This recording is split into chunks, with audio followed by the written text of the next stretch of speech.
Man, I really wish there was a game about going through weird castles, collecting tons of yellow balls. Oh wait, it does exist.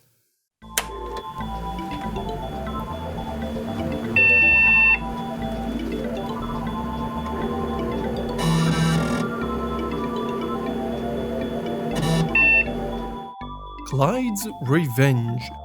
Developed and published by Moonlite Software in 1995, it was a puzzle platformer with no enemies and sprawling maze-like castles filled with environmental hazards, traps, and other puzzling things you'll find on your way of collecting magical stones. Before the game starts, you're greeted with a simple configuration utility where you can configure sound counter and such, read a help me file, or just start the game. Type in your name, select the difficulty, and you're ready to play. The difficulties only alter how much damage from hazards you take, nothing on the levels really change. Also, kiddie mode basically gives you god mode and you can't be hurt. After that, you're greeted with the Moonlite Software logo, followed up by a very generic 3D logo of the game's title. Then you're in another menu, where you can again set up some options, read about controls, watch a demo, or start the game. This double menu thing is kind of annoying because if you want to quit the game you have to go through both of them. Starting the game will actually continue where you left off as the game autosaves between each level, however if this is your first play, you'll start in the first castle. The goal of each level is simple: collect all of the magical yellow stones and you'll automatically get transported to another level. However, this won't be an easy task as the levels are built like mazes and they're filled with lever puzzles and golden or silver key locked doors. They're also filled with spikes and deadly lava at the beginning, but the list of gadgets keep expanding as you progress through levels. Teleporters, conveyor belts, fast travel tubes, gravity flippers and such. Our protagonist is Clyde, a bandana-wearing hero who just wants to collect magical stones.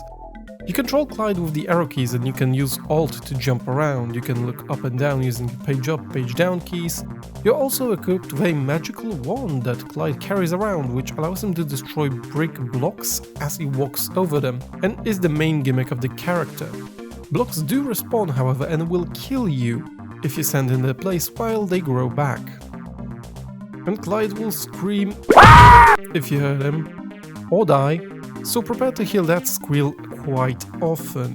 The sound design in Clyde's Revenge is quite simple, and while every level has its own tune and they're pretty cool, most sound effects have this stock feeling to it. Not to mention there's not a lot of them, meaning you'll hear the same sounds over and over again, sounding especially annoying when you collect a lot of stones.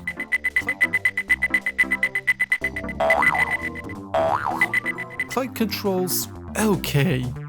If there's anything I'd complain about is the fact that his jump has a tiny delay on it, which can sometimes cause the player to fall off a platform while attempting a running jump. But other than that, there's not much to complain or praise. The gameplay itself is a mix of both platforming and simple puzzle solving. All the castles, like I previously mentioned, are maze-like, meaning that there are usually multiple paths you can take and tons of dead ends. However, with the added switch puzzles and keys, there's a lot of confusion and backtracking through already cleared areas to figure out where you need to go, and you're often left with the feeling of, I should have went the other way, now I'm wasting my time. At first this doesn't seem that big of an issue, but later levels get bigger and more confusing, meaning you have to spend more time double checking the same rooms and backtracking through the level, making sure you didn't miss any stones. And the puzzles? They're pretty easy for the most part. Most doors have switches next to them and it's fairly easy to figure out the combinations. And while there are some cases where the switches for a single door are thrown around the level, there's always a blatant instruction in the level how to flip those switches. The brick breaking mechanic isn't used a lot either. There are usually one or maybe two spots per level where you actually need to use it, and that's it. So the biggest difficulty in the game is the level memorization. You have to remember how the level goes. And that's the trickiest part, as levels don't have graphically distinct areas, and once you clear the sections out of stones, there's nothing to indicate where you should go. And jumping through empty rooms is just no fun. Graphically, each level has its own theme, and I've got to be honest, it looks pretty damn good. There's a lot of animated little blocks and a lot of variety in between levels. Most levels are paired in twos, so 1 and 2 look somewhat similar, 3 and 4 too, and so on and so forth. However, later levels start feeling lazy and looking a bit meh. There's one level where blocks have Clyde's head cycle through them, which just looks weird. Or there's a level that's just blue blocks and looks ugly as hell. Not to mention, it's not really readable, as the inner part of the walls are the same blocks as the background blocks. What?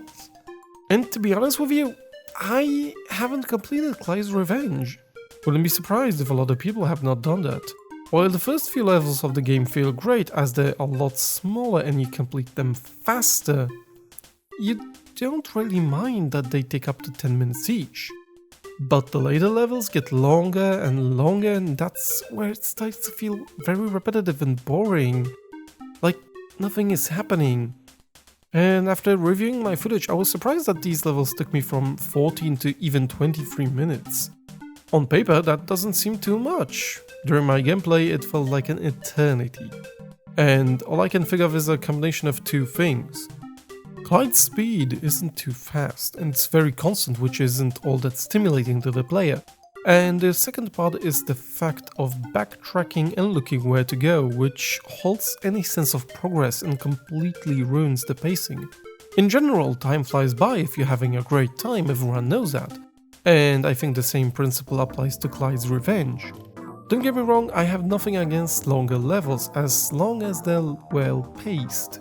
But if my playthrough of a level is 5 minutes of collecting stones and 15 minutes of walking around like a lost child in a supermarket, I'll pass.